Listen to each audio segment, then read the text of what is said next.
Black Widow is one of the greatest stories there is. So anytime somebody can jump on that, they're going to jump. I don't even know if someone could sit down and make this story up. If they just put pen to paper. I don't even think you could write in all the twists and turns that are Betty Newmar's life. It's too much happened to her not be guilty of something. It's too much. It's not just coincidental. 5 men, 5 marriages, 5 loves, 5 deaths. Is this the worst stroke of luck ever for one woman who ever existed? She's not evil. She's demon-possessed. She is. The big question here is this coincidence or is this crime?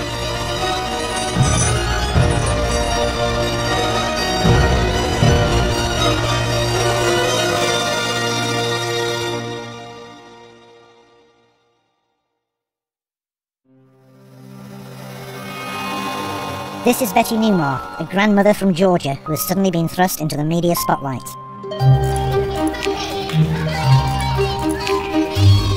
At 76 years old, Betty Newmar has lived a long life, and for 22 years, investigators believe she may have gotten away with murder. In May 2008, Betty Newmar was arrested for soliciting the murder of her husband, Harold Gentry. A murder that happened nearly 22 years ago, when Betty Newmar was then known as Betty Gentry. Investigators found her husband's body inside their North Carolina home. Harold Gentry had been shot several times. He was shot to death inside his house, and it was a brutal murder. I mean, he was shot several times, and his body was just left there. And it was discovered the next day. It was a hit. He was killed on Sunday, and on Monday nights when he was found. And he was swelled pretty bad. And if they hadn't told me who he was, I wouldn't have known. The case of the alleged Black Widow continues to unravel. Within weeks, this local news story had turned into a media frenzy after it emerged that Betty had been married 5 times, and all 5 husbands had died suspiciously. Could this little old lady really be a serial killer? I set off to America to make a film about Betty, to find out if she really is the Black Widow or the innocent victim of a sensation-hungry media. It reads better than any soap opera or book you could ever put together. It is a story that is so utterly unbelievable that if you read it and someone told you it was true, you wouldn't believe it. It's Black Widow's story on steroids. I mean, when you think about it, with all the twists and turns and the deception, usually when you think of a Black Widow story, it's not a Black Widow story that's taken place over 50 years. I think what got me interested in this case was the fact that Al Gentry spent 22 years of his life trying to pursue justice for his brother's death. It's been almost 23 years of hell. And they say there's a heaven and hell, and I believe I've lived in hell right here on earth for the last 23 years. Because I saw him. And he looked like he might have weighed 300 pounds. He was swelled so bad. I wouldn't have known who he was. And since then, I looked at him then, I said, there's nobody going to get by with this. One of these days, somebody's going to jail for it. And I promise you, I'll find them some way or another. And so far, I've kept my promise. When Al said he'd been pursuing the case for 22 years, he meant he pursued the case for 22 years. He would show up at the sheriff's department several times a month. His wife, Diane, told me that, you know, there would be many nights where they would head out to dinner and they would drive towards the restaurant when all of a sudden he would just say, you know what, I'm going down to the sheriff's office. This was a case that consumed him. Let's just say he's been obsessed with it, with getting something done, and aggravated that no one wanted to help him get anything done. Every time we went to Albemarle, if he took that certain road that led toward the sheriff's department, I knew that's where we were going. And it was very often that he went.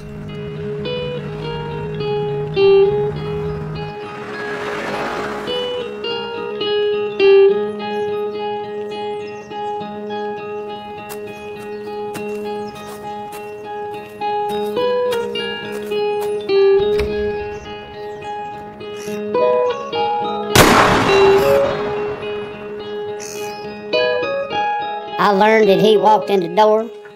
As he entered the door, he was shot in the back of the head, and he had 4 shots in his back with a .38 or a .357. And they don't know which because both of them carry the same grain of lead. Alice told me that the night after his brother was murdered, he went to his brother's house because he was called by the police. And he was standing outside, and there were police sirens and, police cars with the flashing lights. And Betty had showed up at the house. And while he didn't like Betty, they had their disagreements over the years, he didn't think she had anything to do with her brother's murder. But when she got out of the car and walked towards him, the first words out of her mouth were, "Al, I want you to know that I was in Augusta, Georgia last night. I had nothing to do with Harold's death." When she says, "I was in Augusta," from that moment I knew she was involved. From that moment on, I knew she was involved somewhere. Even if I'd have done it, I'd have been very upset. I would have been wondering who would have done it, why would have done it. Make them think that I hadn't had nothing to do with it. But when you come up with just plain blank and say, "I wasn't in town, I was in Augusta," that's when the bells goes off my head thinking, well, she may have had something to do with it. Did you pass your suspicions on to the sheriff? Oh, yes. Bunches of times. Bunches of times. Every time I go in there. Every one of them told me that they've had somebody working on this case. And every one of them told me a damn lie.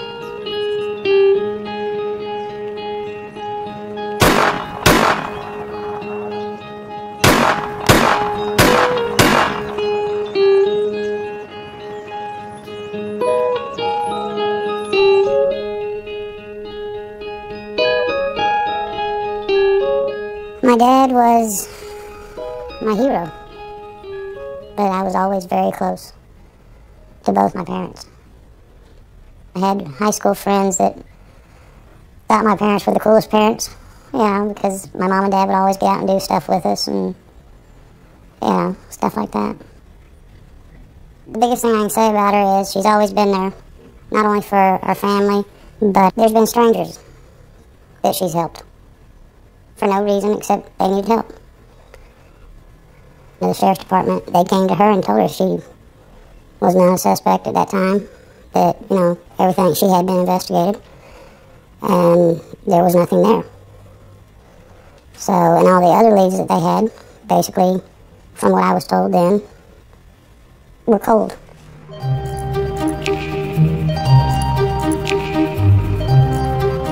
So why, Al, after 21 years, was the case reopened? Because I kept pursuing it.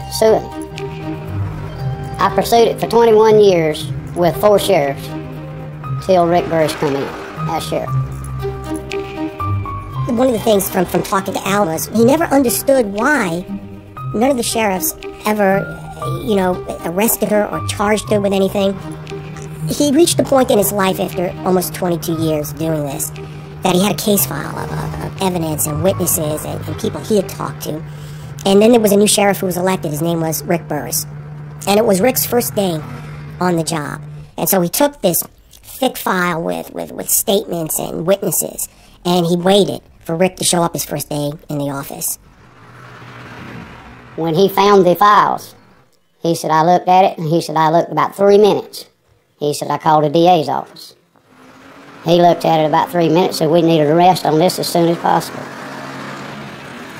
They started August the 7th, and they come here around the 1st of May of last year, of '08, and they come to the door.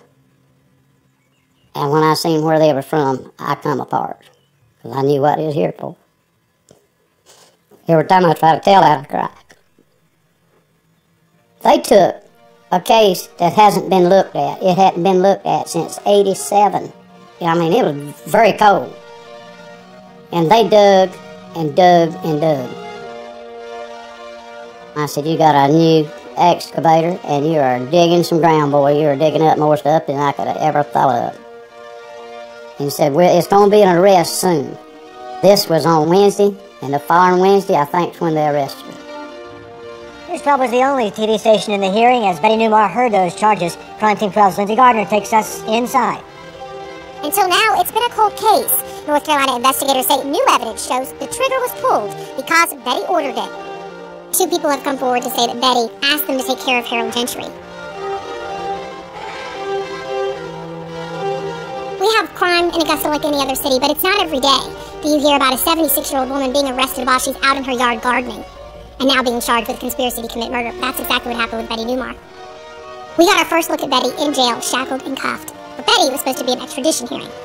We kind of just sat back, and they open up the door, and you hear all the other inmates sitting in there start screaming as soon as the door opens. Girl, you're going to be on front page. You're going to be front page news. Yeah, you're going to be front page.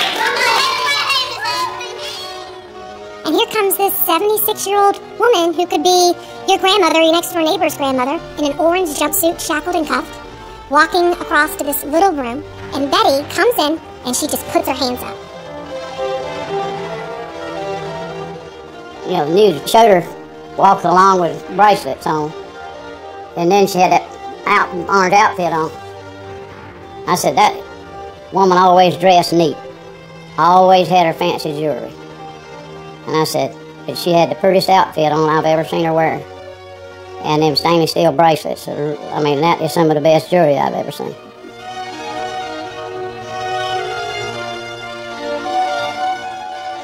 She starts with solicitation, which is basically trying to hire somebody to kill her husband.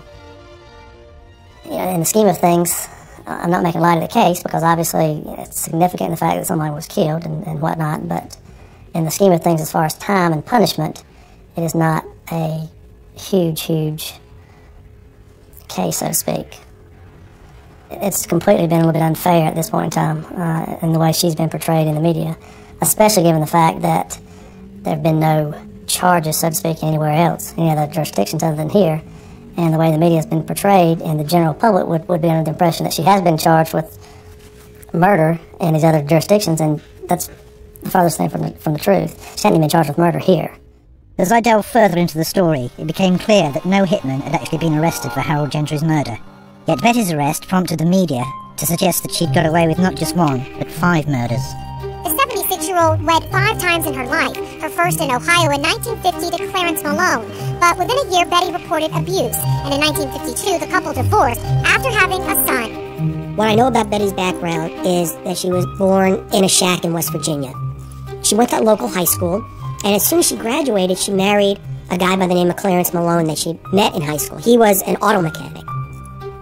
In 1951, shortly after they'd been married, she had actually filed a domestic violence complaint against Clarence Malone, saying that she was, quote, molested.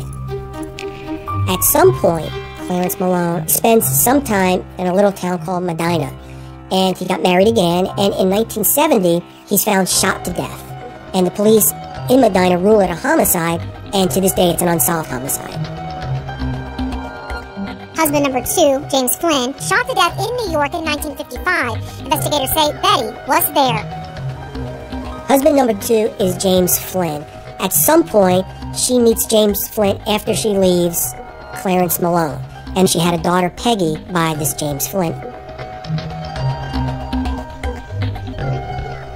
I think that she has been a caring, loving mother, and she's a loving, caring grandmother, and I think that she was dealt a bad hand. James Flynn left Betty and her children when his daughter Peggy was just a little girl.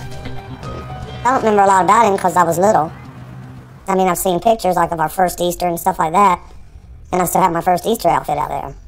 But other than that, I can't remember a lot. How old were you when he died? I don't know. Were you told about his death? My grandmother had said something to me that if I knew that he'd passed away, and I said no. So that's the first you knew? Yes. We believe that James Flynn died in New York on a pier in 1954.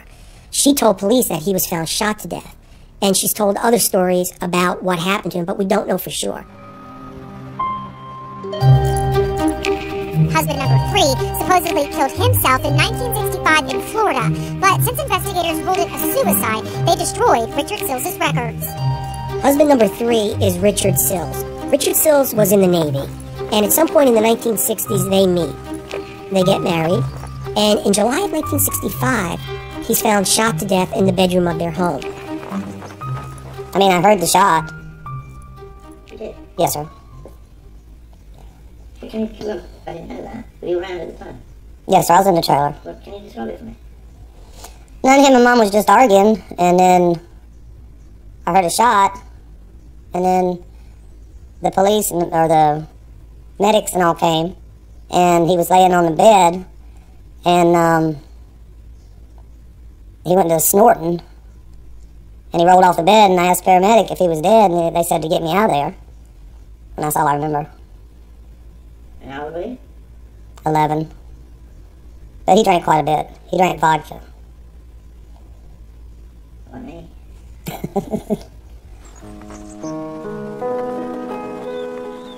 The interesting thing is that the police really didn't do a thorough investigation. They left it up to NCIS, which is the Navy's investigative agency, to really look into it. And they ruled that it was a suicide, but yet there's enough questions there to believe that it was probably a murder. They never did an autopsy, but the medical examiner with NCIS says it appears that he'd been shot twice, once in the heart and once in the liver.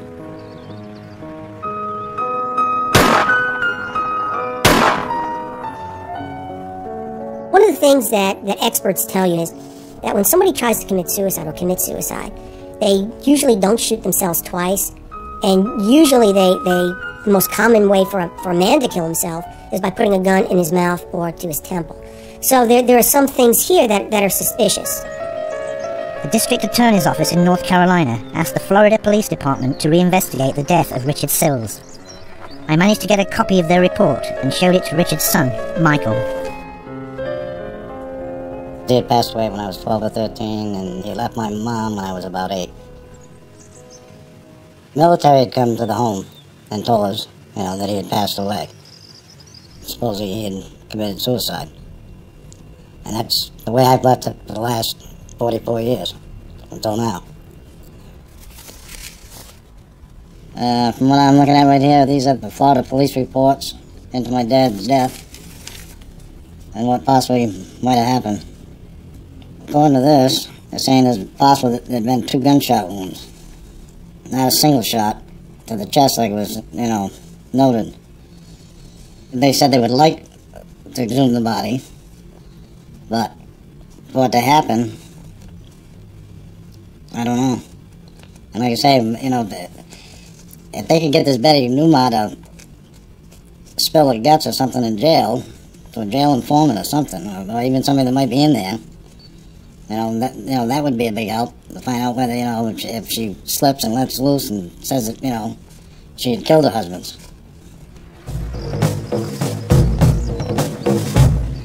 I don't even have a picture of my dad. I have nothing that belonged to him. And the other part that bothers me the most is where he's buried. I don't know about that. I don't even know if he has a headstone or anything. He's a veteran of this country. I want to make sure that he got his funeral rights as a veteran.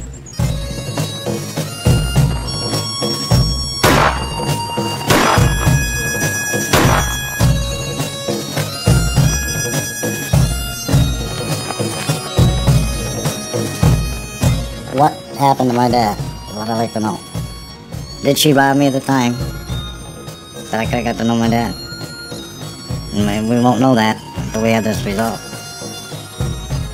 But if she has robbed me that time, then as much as I hate to say it, she needs to be robbed at her time. If she's proven guilty, she deserves everything she gets. And I'm still an old firm believer in the death penalty. The only thing I don't care for is this time that they make him sit and wait and wait and wait. If they can prove DNA and everything else prove that you are guilty, there shouldn't be no waiting period. They should march you in just like they did in the old days. Done with you.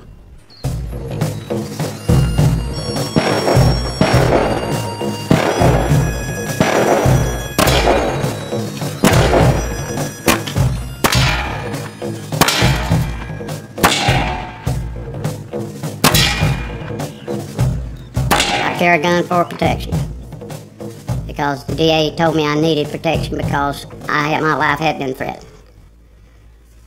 The other week, this guy was stopped out here in front of the house and was taking pictures.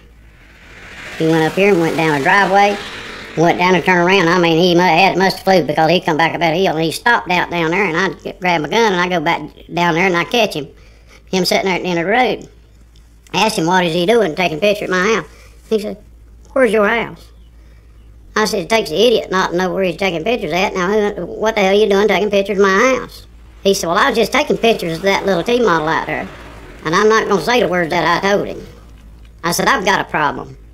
I said, I've got a target on me. Somebody has wanted me dead. And I said, I have to carry a gun. And something stupid like what you just did. I said, if you wanted to take some pictures, just stop and ask me. So why would Betty want Alco? What she gained? Because he started all this. He's the reason she landed in jail. Because he persisted for 22 years to get her arrested for this. That's why she thoroughly hates his guts.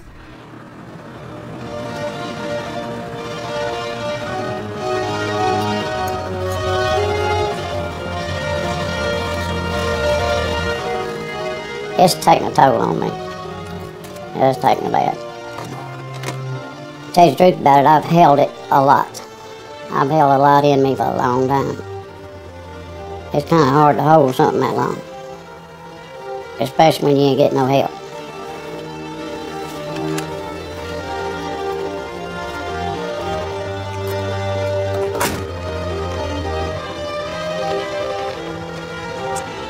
I told you, boy, I'd get her. And maybe we have. I sure as hell hope so. A lot more people on our side now than there used to be. Oh, I hope they nail her so bad it's unreal. Well, maybe they will, honey.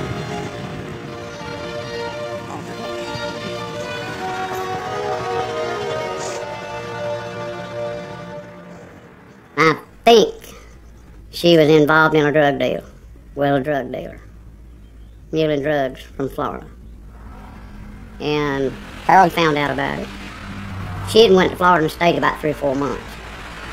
And he started seeing this lady. He was going to leave her. And she found out about it. He told her, he'd about give him 2 weeks and I'll be out of here. He didn't live 2 weeks. He was dead. She had him killed because she was mad at him because of the woman, and the drug dealer and her got together and had him killed simply because he knew too much. Al Gentry may well think that, and there might well have been another woman in his brother's life. But despite all the rumours surrounding Betty, Al was the only person to mention drug dealing.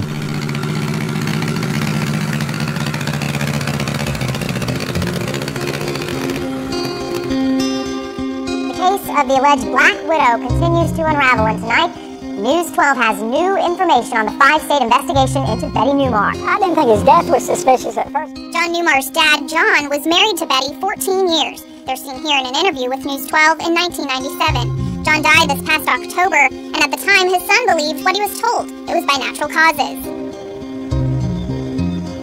After the death of husband number 4, Harold Gentry, she moved to Augusta, Georgia, where she had made contacts over the years.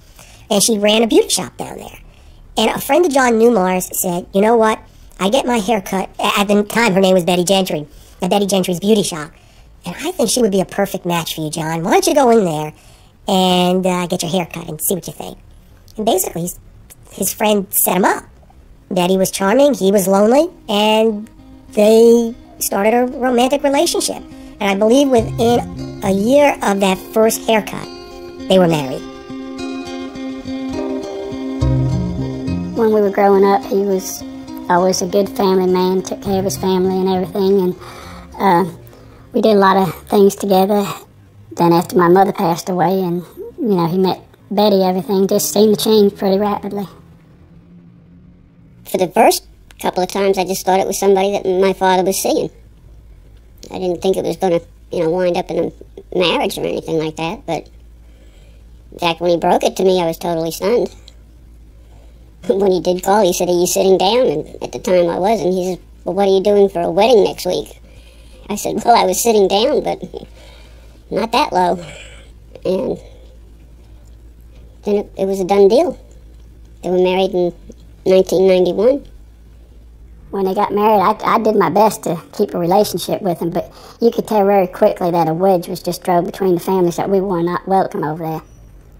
It come to the point where I felt so cold when I went in that house that I could not bring myself to go back over there anymore. My husband has laid in there in our bed night after night crying because he didn't understand what was going on between him and his dad. This is his dad, you know? And he would say to me, he'd say, baby, what have I done? What did I do? What can I do to make things right between me and my dad? You couldn't go visit. You couldn't call him. You couldn't anything. She made sure.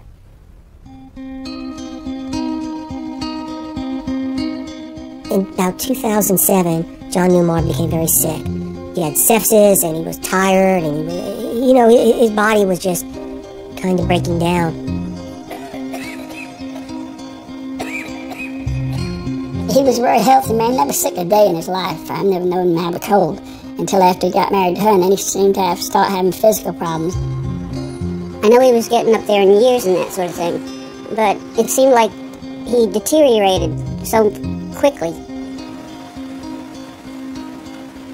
He died, and she didn't even bother to call his son. My husband is the only son he had. Didn't call him and say, your dad passed away. I was sitting there reading the newspaper at work and read his obituary and find out he's dead, and then when I go to check on him, she already had him cremated. I mean, it's just strange. Why do you do that? You don't even call up and consult. You know, your daddy said he wanted to, I don't think my daddy ever said he wanted to be cremated. Mr. Newmar had bought a cemetery, a double plot in North Augusta when the first Miss Newmar, Virginia, passed away. And he fully intended to be buried next to her. He did not intend to be cremated. He was Catholic. Investigators finally caught up with Betty Newmar at her Augusta home, and they hope a lifetime of evidence was also inside. Now, what happened with the Georgia police was after the North Carolina police decided to reopen the case and investigate the death of husband number 4, they contacted Georgia police and said, look, you might want to relook at John Newmar's death. After Mr. Gentry had got the authorities in North Carolina, their suspicions aroused. They did come down here to her home. They went through her house and picked up certain items and took them. Among the things that they took was a number of poisons. Chemicals like Roundup and rat bait poison, an unknown metal powder, and also an empty 5-pound bottle of carbon tetrachloride, a chemical so dangerous, prolonged exposure leads to a coma or even death.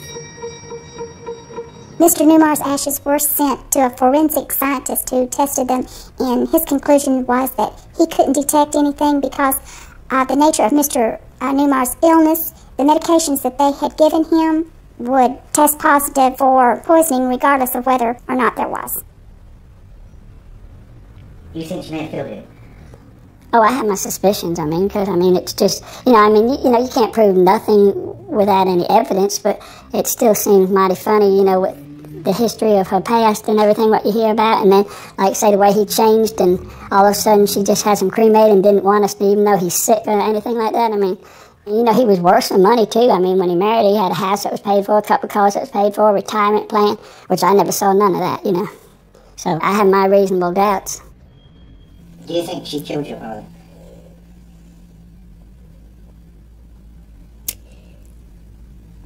I don't think she'd try to stop anything. But it wouldn't surprise me if she finagled something. If she had any decency at all, and she would have gave me my father's ashes so I could bury him next to my mother. But she has no decency in her.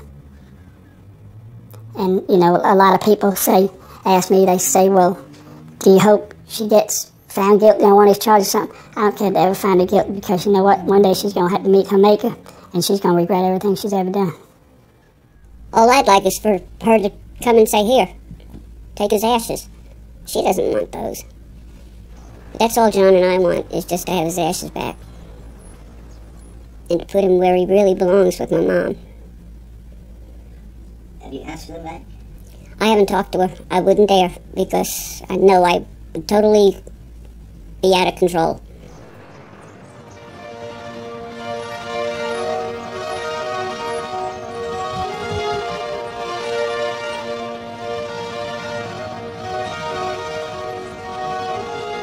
There's no proof that she murdered your dad or any of the other victims, but when you stop and begin to put things together, especially when you come over here to the cemetery and you see where your dad wanted to be buried, you begin to realize that there was more to this than he just died because he was sick. The fact that you read of your dad's death in the paper, the fact that she separated the family and wouldn't let y'all be a family, you begin to realize there's more to it than what meets the eye. You know she did it. You know she did. And even in his time of death, she won't let him come home. No. Daddy should be here, but he's not, unfortunately. But one day soon, I hope to have him here with you so you don't have to lay here by yourself.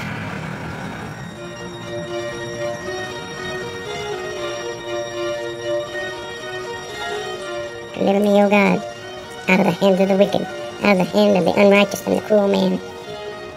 For you are my hope, O Lord God. You are my trust from my youth. By you I have been upheld from birth. You are he who took me out of my mother's womb. My praise shall be continually of you. Amen. She's out on bail. And I am a very unhappy camper. I called the sheriff's department, trying to get them to come on down here right then and get some. I said, if you ain't want me to get to her first, when I see her, I'll kill her. 142 is the prisoner's prayer. With my voice to the Lord, I make my supplications. I pour out my complaint before him. I declare before him my trouble. When my spirit was overwhelmed... They didn't put no restriction on it because they didn't think she could make the bail. Which, that should have been automatically done anyway, but you know, everybody do a mistake. My daddy and mama had one that with me. Deliver me from the persecutors, for they are stronger than I. Bring my soul out of prison, that I may praise your name, for you shall deal bountifully with me. Yes. I mean, to me, she's a type of serial killer that's out walking free. She made her bonds, she's out. And I don't see how it's happening. It's sad. You know, it's sad to think that this woman could possibly get away with it after all these years.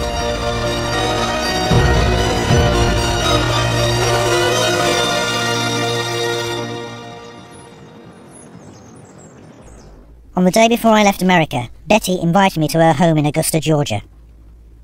Was I really sitting in the house of a serial killer? As you know, I've been married a few times, and we've had some wonderful times, and there's been a lot of love in our family.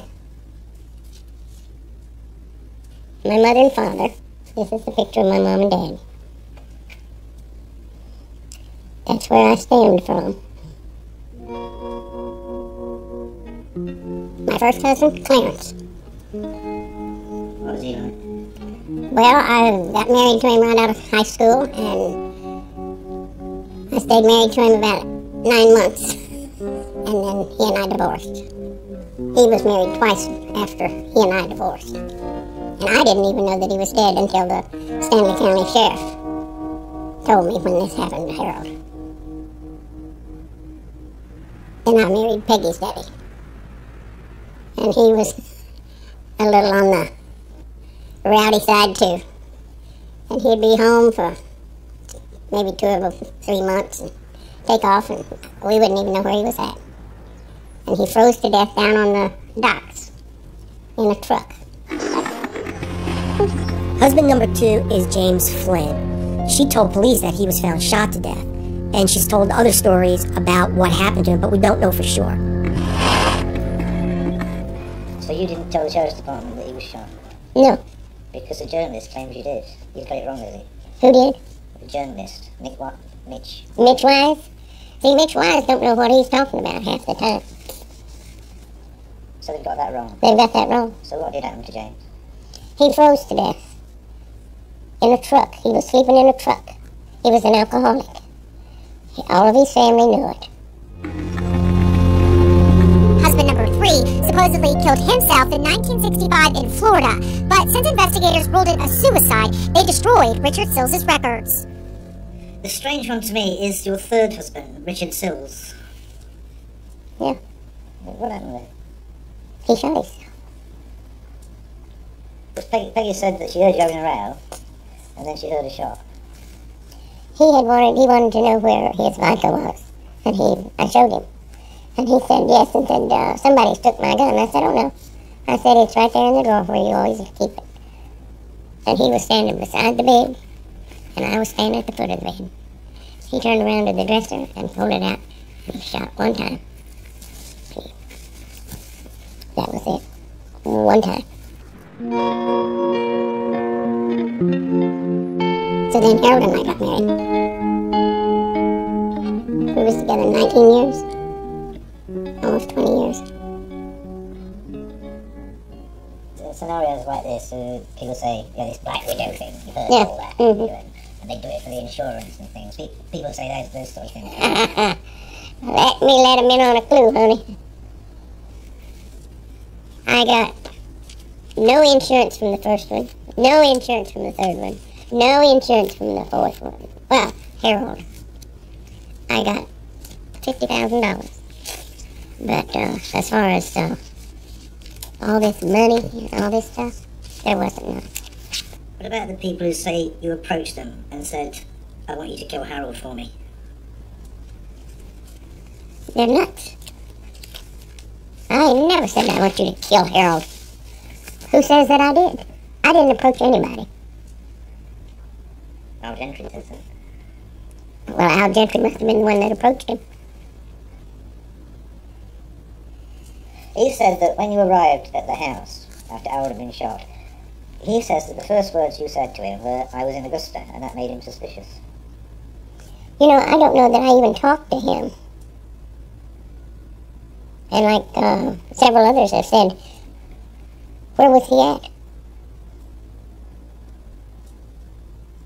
He wasn't even around, that I know of. He might have been there, but I sure did not say that. I had two Valium before I ever got there. Because when I heard it, I was standing in... Maybe I shouldn't be talking about this because it's about the case. But I wasn't, no.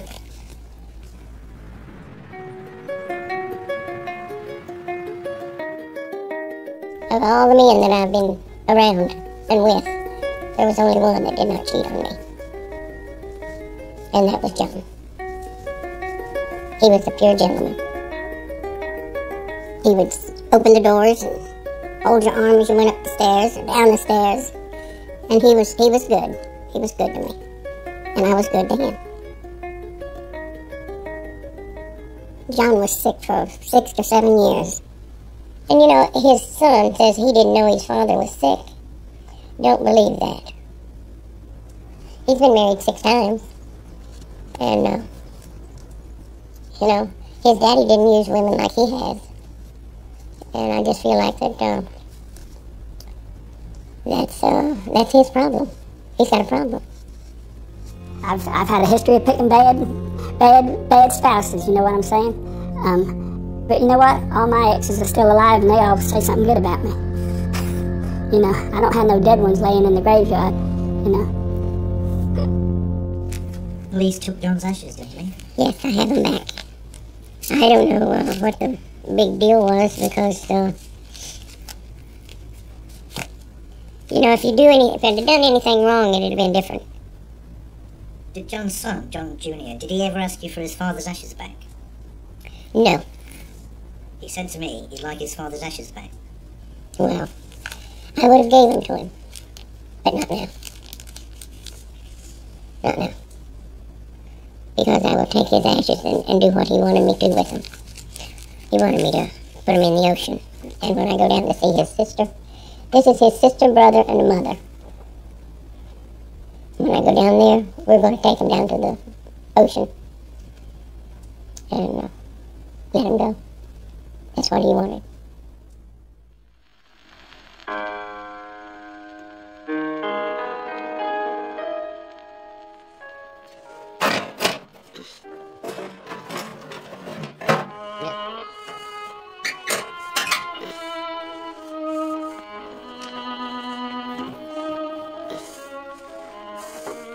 This is my out. Hadn't been for this shop, I'd have went crazy and blowed my head off a long time ago on account of what's going on. Because I have sat down here behind this tree down here several times with a gun in my mouth. just because of what that bitch had done to my brother.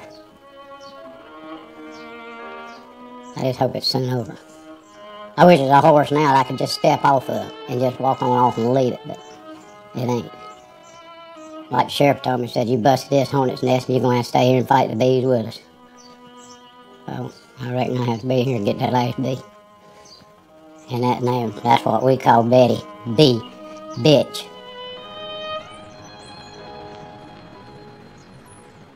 I could not control when somebody died. That's God's work. And if he got ready to take me tonight, I couldn't say no. You know, whenever it's your turn to go, it's your turn. You gotta be strong. You got to be strong. It's a tangled web, isn't it? That's Yes, it surrounding is. you. Do you get sick of it all? Yeah, at times. At times, yes. But then I get on my knees. That's the only thing you can do. Do you bear any animosity towards all these people who are accusing you? Not really. Because later on, it's going to eat their heart out. The hate and discontent that they're living in now will make them miserable. And it's not going to bother me.